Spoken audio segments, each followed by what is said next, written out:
આ વખતે 2024માં એક મહત્વની વાત એ પણ રહી કે જેમાં મતદાનને લઈને ગુજરાતની અંદર એવી વાત કરવામાં આવી હતી કે 2014 અને 2019માં બંને તરફી જે મતદાન ગામડાનું હોય કે શહેરનું હોય તે ભાજપ તરફી થયું હતું. પણ 2024માં તેવું નહીં થાય અને 2009નું પુનરાવર્તન જોવા મળશે રૂરલ એરિયાની અંદર. હવે 2009ની અંદર જે 26 બેઠકો હતી તેમાંથી 15 તો ભાજપને ગઈ હતી, પરંતુ 11 બેઠકો કોંગ્રેસને ગઈ હતી. પરંતુ તે ફિલ્ટર જો આપણે જોઈએ કે જે રૂરલ એટલે કે ગામડાની સીટો છે ત્યાં આગળ શું પરિસ્થિતિ થઈ હતી, તો 26માંથી અંદાજિત 12 જેટલી બેઠકો જે છે તે 2009ની અંદર 26માંથી 12 બેઠકોમાંથી 6 બેઠક ભાજપના ફાળે ગઈ હતી અને 6 બેઠક ગઈ હતી કોંગ્રેસના ફાળે. અને અહીંયા આગળ આપ વોટ પર્સન્ટેજ પણ જોશો તો ખૂબ જ ક્લિયર થઈ જશે. 44.12%, 44.44%. 2009નો આ વોટ શેર છે કે જેમાં ઓલમોસ્ટ સેમ વોટ શેર જોવા મળ્યો બંને પાર્ટીઓ માટે. અને બંને પાર્ટીઓને ગામડાની જે સીટો છે તેમાં 6 બેઠકો મળી હતી, જે નકશામાં પણ આપ જોઈ રહ્યા છો. હવે અહીંયા આગળ ફરક ક્યાં આવે છે? 2009થી ફરી એક વખત 2014માં જોઈએ તો વોટ શેર જે છે તે આખો બદલાઈ જાય છે.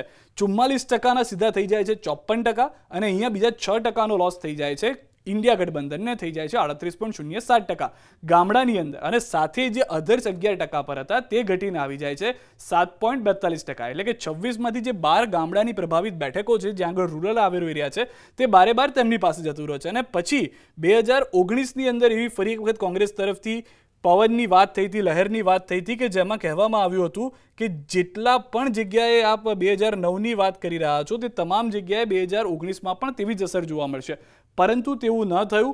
વોટ શેર કોંગ્રેસનો 2014ની સરખામણીમાં 2019માં વધુ ઘટી ગયો. ગામડામાં તે રીતની પરિસ્થિતિ થઈ કે જ્યાં આગળ 58.93% જે મતદાન જે છે તે બીજેપી તરફી રહ્યું અને 33.81% મતદાન જે છે તે ઇન્ડિયા ગઠબંધન તરફી રહ્યું, અને અધર્સ અહીંયા આગળ 1% કમાવામાં આગળ આવ્યું હતું. પરંતુ ગામડાની જે બેઠકો છે, શહેરની જે બેઠકો છે, જે વહેંચાયેલું છે ગુજરાત, તેવી વાત કરવામાં આવી હતી. 2024ની અંદર પણ એવી વાત કરવામાં આવી કે 2009માં જેમ ગામડાની પબ્લિક સમર્થનમાં આવી હતી ઇન્ડિયા ગઠબંધનના અને કોંગ્રેસના, તે ફરી એક વખત જોવા મળશે 2024માં પણ. પરંતુ એક્ઝિટ પોલ્સ તે વાતને નકારતા જોવા મળ્યા. સાથે કેટલીક જનતાનું પણ એ જ વાત હતી કે ગામડું અને શહેરની વાત નથી આવતી. જ્યારે ચહેરો સ્પષ્ટ હોય ભાજપનો અથવા તો જ્યારે સ્પષ્ટ હોય દેશના નેતૃત્વનો, તો પ્રધાનમંત્રી મોદી પહેલી પસંદગી હોઈ શકે છે. તો તે પ્રમાણેની ગામડાની પરિસ્થિતિ જો 2014 અને 2019 પ્રમાણે મતદાન થાય તો ફરી એક વખત આવી જશે ભાજપ તમામ 12 બેઠક પર. અને 2009 જેવી પરિસ્થિતિ થાય તો કદાચ શક્યતાઓ છે કે 6 બેઠક આવે, કે જેની શક્યતાઓ નહિવત છે, અથવા તો શૂન્યને બરાબર આપ માનીને ચાલી શકો છો.